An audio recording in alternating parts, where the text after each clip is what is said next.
Дыялог помощника президента Анатолия Маркевича з жыхарамі вобласці падчас асабістых прыёмаў і з дапамогай сродкаў тэлефоннай сувязі праходзіць рэгулярна. Людзі звяртаюцца з самымі рознымі праблемамі, і часцей за ўсё гэта пытанні, якія не вырашаюцца з першага раза на мясцовым узроўні. Одинокая пенсионерка с Кобрынского района Антонина Фомина попросила посодейничать у магчымасці правесці да яе дома газопровод, які належыць мясцоваму ЖКХ. Я не могу провести газ в дом.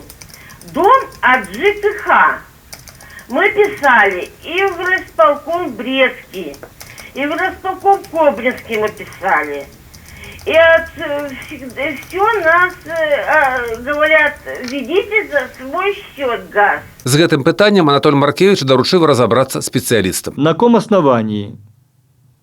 Мы посмотрим нормативную базу, ее изучим и вам предоставим ответ.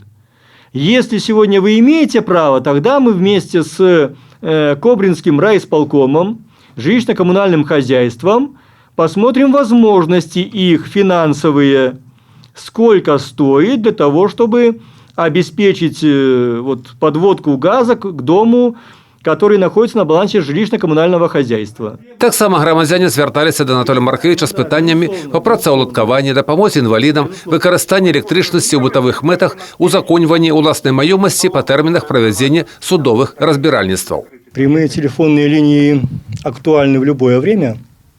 И сегодня очень важно, что мы не теряем коммуникации с нашими людьми, с нашими гражданами, работаем по средствам именно прямых телефонных линий, когда люди имеют полную возможность задать все вопросы, которые их интересуют, актуальные вопросы по разным направлениям.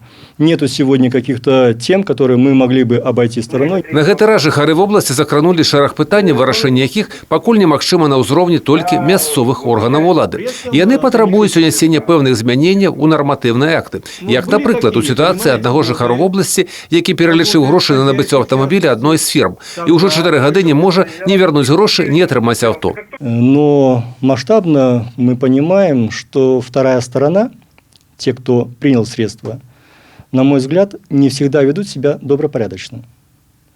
И здесь на именно правовой основе надо более детализировать проблему в отдельном каждом случае.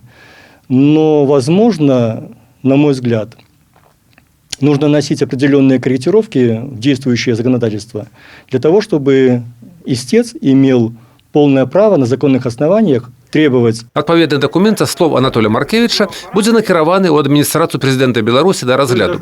Усяго падчас прамой лініі памочнік прэзідэнта, інспектар па Брацкай вобласці даў адказы на 17 пытанняў, многія з якіх былі вырашаны амаль што адразу.